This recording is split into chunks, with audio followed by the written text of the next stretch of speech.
అందరికీ నమస్కారం అండి. Welcome to Sridevi channel. ఇదిగో చూడండి, మిరప మొక్కలు పెంచుకోవడం మనకు చాలా కష్టమని అనిపిస్తుందండి. అసలు మనం టెరెస్ గార్డెన్లో కష్టమైన మొక్క అంటే మిరప మొక్కేనండి. తొందరగా పురుగు వస్తుంది అన్నట్టు దానికి. మనకు తొందరగా పురుగు రాకుండా చూసుకోవాలంటే మనం మొక్కలు ఒక 15 డేస్లో ఇప్పుడు ఇట్లా 20 డేస్ అయిన తర్వాత నాటుతాం కదండి. నాటిన కానించి ఇంకా దాన్ని జాగ్రత్తగా చూసుకోవాలండి. మిరప మొక్కల్ని మనం మిరప మొక్కలు ఎప్పుడైనా కానీ పెరిగేటప్పుడు ఒక 2 ఇంచులు అలా ఒక ఇంత ఎత్తు అండి, ఒక 4 ఇంచులు అనుకోండి, 4 ఇంచుల మొక్కని మనం మళ్ళీ నాటుతాము. నాటిన తర్వాత దాన్ని ఒక 1 వీక్ కాగానే దానికి పించింగ్ చేయాలండి. మీకు పించింగ్ అంటే నేను వీడియోలలో చూపించాను కూడా. ఈ మొదల్ని మనము పించింగ్ చేసుకోవాలి.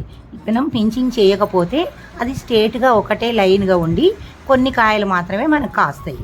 మనం పించింగ్ చేసుకున్నట్టుంటే మనకు మొక్క గుబూరుగా పెరిగి అన్ని కాయలు ఎక్కువ వస్తాయి. మనకు మిరప మొక్కకు మాత్రం మీరు కంపల్సరీగా నాటిన కానించి మీరు దాన్ని జాగ్రత్త తీసుకుంటేనే కాయలు ఇలా వస్తాయండి. ఇది ఏ విత్తనమో కూడా నాకు తెలియదండి. నేను కొన్ని వెండి మిరపకాయలు కొనుక్కొస్తాం కదండి మన షాప్లో. ఆ మిరపకాయను ఒక దాన్ని ఒలిచి 2-3 మిరపకాయలు వేస్తే ఒక్కొక్క రకం నాకు చాలా రకాలు అయిపోయినాయండి. ఇప్పుడైతే స్లాబ్ మీద మిరపకాయలు చాలా రకాలుగా పూస్తున్నాయండి నాకు. ఇదిగో చూడండి, దీనికైతే ఫుల్గా పూత ఉంది. కాత కూడా చాలాసార్లు కాసింది. నేను కోసుకొని వెళ్తూ ఉంటున్నాను. ఈ మిర్చి కూడా కారం చాలా ఉందండి. చూస్తే సన్నగా ఉంటుంది. ఇంతే అండి, ఇంకెక్కువ పెద్దగా ఏం కాదు ఇది. ఇంత అయిన తర్వాత మళ్ళీ రెడ్ కలర్ వచ్చేస్తుందండి. ఇది ఇప్పుడు కూడా ఇది బ్లూ కలర్గా ఇక్కడ ఉంది, వంకాయ కలర్లో ఇక్కడ గ్రీన్ కలర్గా ఉన్నాయి చూడండి కాయలన్నీ. ఈ కాయలన్నీ మళ్ళీ ఇట్లా పైననే ఇట్లా పైన ఇట్లా లేసి ఇట్లా స్ట్రేట్గా ఉంటాయండి ఈ కాయలు వెరైటీగా.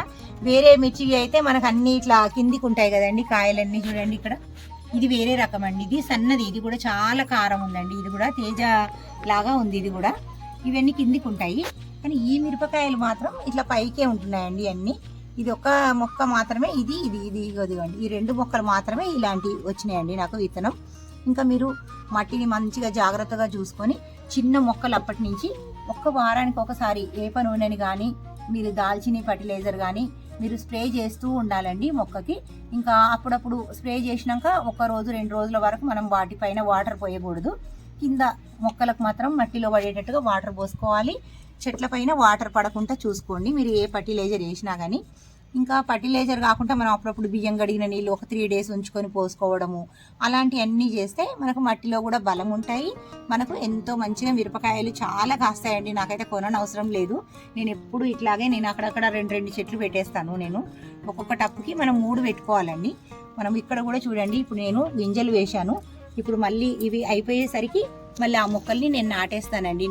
ఇప్పుడు అవి నేను ఫిబ్రవరిలో, ఇప్పుడు జనవరి లాస్ట్ వీక్లో కానీ ఫిబ్రవరిలో ఫస్ట్ వీక్లో నాటేసుకోవాలండి. ఏ మొక్కలు కానీ మీరు మొక్కలు పెట్టుకోవాలనుకుంటే ఎప్పుడైనా కానీ, అదిగో చూడండి, అది పాతగా అయిపోయిందండి మొక్క. ఇప్పుడు అది చాలా రోజుల నుంచి నాకు కాస్తుంది. అందు గురించి అలాంటి మొక్కలన్నీ నేను తీసేసి మళ్ళీ నేను కొత్త మొక్కలు నాటుతాను. మీరు ఎప్పుడైనా కానీ ఇప్పుడే తొందరగా మొక్కలు మీకు ఉన్నా కానీ సరే అండి, మళ్ళీ మనకు సమ్మర్లో మనకు గింజలు పోసుకున్నట్టుంటే మనకు అవి చెట్లు ఎంతైనా కానీ కొంచెం వాడిపోతాయండి. అవి కొంచెం పెరగాలి కదా మనకు. సమ్మర్ వరకెల్లా మనకు కొంచెం పూత వచ్చేటట్టుగానే చూసుకోండి. మార్చి వరకెల్లా మీరు జనవరి ఫిబ్రవరిలో గింజలు వేసుకొని తొందరగా జనవరిలో గింజలు వేసుకోవాలి, ఫిబ్రవరిలోనే నాటేసుకోవాలండి లాస్ట్. ఇంకా అప్పుడు మార్చిలో మనం గింజలు పోయడం నాటేయడం అదంతా కాదండి. ఎందుకంటే అప్పుడు మనం 2 టైమ్స్ వాటర్ కొట్టాలి. ఇంకా అప్పుడు చెట్లను కాపాడుకోవాలి, బాటిల్ వాటర్ పెట్టుకోవాలి అప్పుడు మనము. అందు గురించి తొందరగా గింజలు పోసేసుకోండి. టమాటా కానీ ఇంకా అవి కానీ, నాకు టమాటా అయితే నేను అప్పుడే నాటేశానండి. చూడండి టమాటా ముక్కలు, ఇదిగో చూడండి, అప్పుడే నేను తొందరగా పోసుకుంటానండి నేను. ఎందుకంటే కొంచెం మొక్కల్ని ఎక్కువగా నేను పెంచుతూ ఉంటాను కదండి. మా ఇంటి వరకు అయితే కూరగాయలు, వంకాయ నారు కూడా పోసాను, ఈ టమాటా ఇంకా ఇది మిర్చి నారు. ఇంక ఇవన్నీ నాకు మొలిచినాయండి. నేను నాట్లు కూడా కొన్ని తీసి నాటేశాను. పూత చూడండి ఎలా ఉందో, చాలా పూత ఉంటుందండి మొక్కలకు, ఎప్పుడు కాయలు వస్తూనే ఉంటాయి. ఇంకా ఈ మిరపకాయల పేరేంటో మీకు తెలిసినట్టుంటే నాకు కమెంట్ ద్వారా చెప్పండి. ఈ మిర్చి పేరు అయితే నాకు అస్సలు తెలియదండి. ఇది మొట్టమొదటిసారి మా టెరెస్ గార్డెన్ పైన కాస్తుందండి ఇట్లా 2 కలర్లుగా. మన మొక్కలకు కాసి అవి సీజన్ అయిపోతున్నప్పుడే మనం తొందరగా నారు పోసుకొని మళ్ళీ నాట్లు వేసుకోవాలండి. ఇంకా మనకి ఇప్పుడు సమ్మర్ అయిపోయిన తర్వాత మనకి టమాటా కూడా చాలా రేటు పెరిగిపోతుంది కదండి వర్షాకాలం వచ్చినప్పుడు. ఆ సీజన్లో మన టెరెస్ గార్డెన్ల పైన కంపల్సరీగా మనం టమాటా ఉండేలాగా చూసుకోవాలండి. ఇప్పుడు మీరు నాటు వేసుకున్నట్టుంటే మీకు ఆ సీజన్లో కూడా మీకు టమాటాలు ఉంటాయండి. ఇదిగో చూడండి, ఈ టమాటా ముక్కలన్నీ నాకు కాసి అయిపోతున్నాయండి. అందు గురించే నేను మళ్ళీ ఆ నారు పోసాను అన్నట్టు. నారు కూడా పోసాను, మొలిసినాయి కూడా. ఇప్పుడు ఈ సీజన్ అయిపోయింది కదండి, ఈ టమాటాలన్నీ నేను కోసేసుకొని ఇంక ఈ మొక్కలు తీసేసి కొత్తవి నాటేస్తాను అన్నట్టు. ఖాతా అయిపోయింది అనేసి దీన్ని తీసేద్దామని అనుకున్నా కానీ మేము ఎప్పుడు వాటర్ ఇస్తున్నందువల్ల అండి ఎన్ని రోజులైనా కానీ ఇట్లా పూత వస్తూనే ఉంది, పిందె కూడా వస్తూనే ఉందండి. ఇది నాకు అసలు తీసేయాలనే అనిపించట్లేదు. ఇంకా ఇది ఎన్ని రోజులు కాయ వస్తుందో అన్ని రోజులు తీసుకున్న తర్వాతే నెమ్మదిగా తీసేస్తానండి. దీన్ని వేరే టప్లలో, ఇవి పెరిగిన తర్వాత వేరే టప్లలో నాటేస్తాను.